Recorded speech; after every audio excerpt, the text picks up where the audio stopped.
Hey, it's Free, and welcome to this week's episode of the Soul Growth Video Blog. First and foremost, I want to take a moment to thank you, the viewer, for taking a moment to check out my video.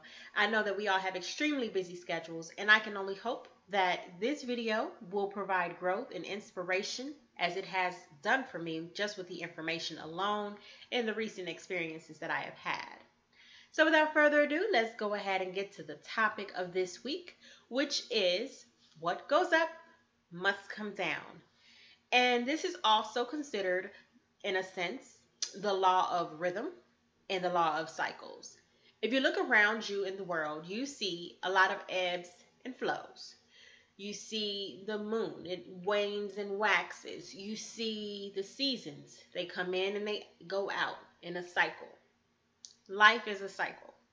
And when you learn the cycles and start to understand the cycles, you can flow through them much differently, much more effortlessly. And you can actually learn the lessons that you're supposed to learn from them. Life is about duality. You can't appreciate the sunshine without a little bit of rain. You can't experience true happiness without knowing true sadness. It seems that that's one of the best ways that we truly understand and appreciate what it is that we have. And that is something that you can learn from if you take a moment to say, okay, I know I'm in a really bad place right now, but I remember the really good places that I was in, and I know that those times, or better, will be coming soon. So much easier said than done when you are overwhelmed with 50,000 things going wrong in your life. Trust me, I know, I have been there. And thankfully, I have people in my corner sometimes when I'm going through a really rough spout that can help lift me up and bring me into a better place and kind of level me out. That's what I'm here for you if you need. Okay, so one thing I really want to point out is that are you learning your lessons, or are you simply experiencing life? So, in my experiences in life, say you have a really interesting friend, right? There's a personality type. There's this person that comes into your life that you've had time and time and time again.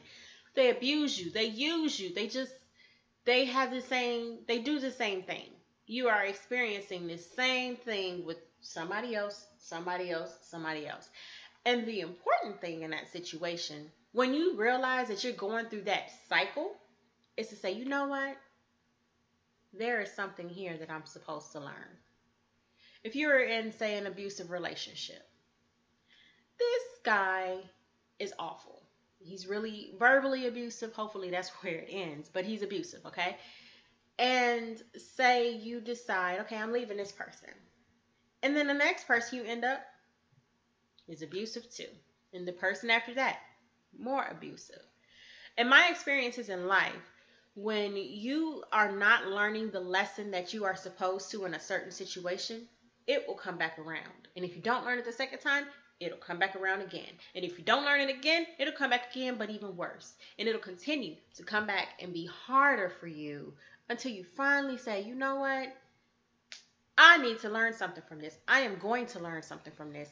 I'm stronger than that. I am better than that. I love myself more than that. And have you ever had a boss, for example? That boss is just, oh. And then the next job you go to, you have the same type of boss that just micromanages. See, the beauty about it is, even if you have something or you have these experiences like that, once you learn the lesson that you're supposed to learn, it's not to say that it'll never happen again, but it will not affect you in the same way. So if you were, say, going back to that abusive relationship where you were with someone that was extremely abusive, well, you'll see the warning signs at the very beginning and be like, you know what? Hey, it's been nice knowing you. I already see right now we're not compatible. Deuces to you. Like, I can't be part of that. That's one of the better ways to kind of learn your lessons. I promise you, lessons will come back around repeatedly if you do not learn it. It's like a nudge. It's a nudge from God. It's like, hey, I think you need to pay attention to this. Hey, I'm trying to get your attention. Look, look, you need to learn this lesson. Hey, and then you'll just keep getting those nudges. Those nudges turn into little elbows, and then they might turn into punches, and they will just continue to escalate until you get it.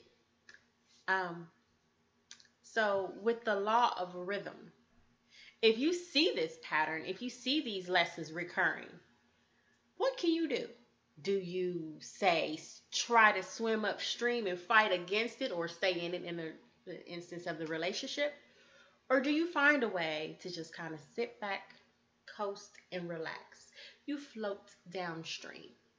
Fighting the current is never a good thing. Okay, it can be a good thing, but it's extremely challenging and tiresome on you. But if you decide to say, you know what, I'm just going to sit on my tube and I'm just going to float downstream, the results can be amazing if you give it a try. If you just stop fighting so much, just relax and let it take place. Take a moment and say, what can I learn from this? How can I do this better? How can I prevent this from happening again? How can I better deal with this situation? Start asking yourself those questions, run them through your mind, and I assure you that once you kind of get the flow of it, when you're in it again, it will be like water on a duck's back. It won't even bother you. You won't even think twice about it. You probably won't even realize it's happening anymore.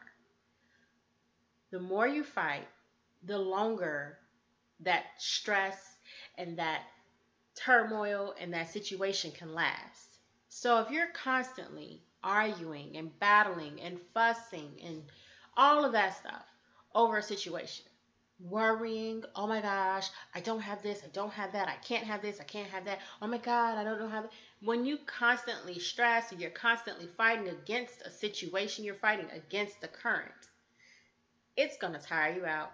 It's going to last longer. And it's just so much easier to just let go and let things be.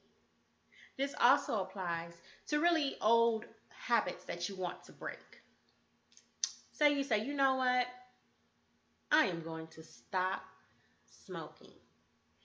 And so then all of a sudden, as you say you're going to stop smoking, you start seeing lots of ads, lots of different ads. And you're like, wow, I never noticed that there were so many stop smoking ads out there. And yet you don't stop smoking. So then you continue this pattern. And then you say, okay, you know what? Then you start feeling slight symptoms. Maybe you start feeling a little bit of itchy in your chest or something. I don't know. Because smoking has a lot of horrible side effects. Nothing personal if you smoke. Then you start having some symptoms and you just kind of ignore it and you continue smoking, but then you keep saying, I think I'm going to stop smoking. I kind of want to stop smoking. One day I'm going to stop smoking, but you continue. You keep seeing these ads. You keep feeling these sensations, and yet you won't stop. You continue smoking. So then you start having worse problems. They just become more extreme and intense. And you're like, all right, I know I really need to stop now, but I can't. And you continue that pattern. And it'll keep going and keep growing and progressing until it can't anymore. You have no other choice. Are you ignoring your lessons and your habits and the messages that you're getting from the Most High? Because at the end of the day, you can ignore it. It's like that little knock. It'll keep knocking. And it might start to get louder until it becomes a bang. Don't ignore your lessons. If you can, take a moment, reflect on it, see what it is that you need to learn from it. Take the victim out of it. A lot of the times people will say, oh my gosh, I just keep meeting these awful people, or oh my gosh, I just can't stop smoking. When you take the victimization out of it, when you no longer feel like you are a victim of a circumstance or a situation, you are able to see your role in that situation and how you can do it better, possibly, once you really start to ask yourself questions or ask the people around you. I think that this is a really awesome experience and lesson that I recently learned. And again, I want to thank you for your time. Remember, I'm a life coach. If you would like some help with trying to overcome some of your old habits or trying to understand what lessons you need to overcome or just trying to have a positive, better outlook on life, give me a call. I'm definitely open for helping people. I love it to my core. That is my life purpose, to encourage, help, and love people. I just love loving on people. I hope that you have had a wonderful week. I hope you have a fabulous, magnificent, super duper uber wonderful, great week to come. Thank you for tuning in, and I hope you have a blessed one. Bye.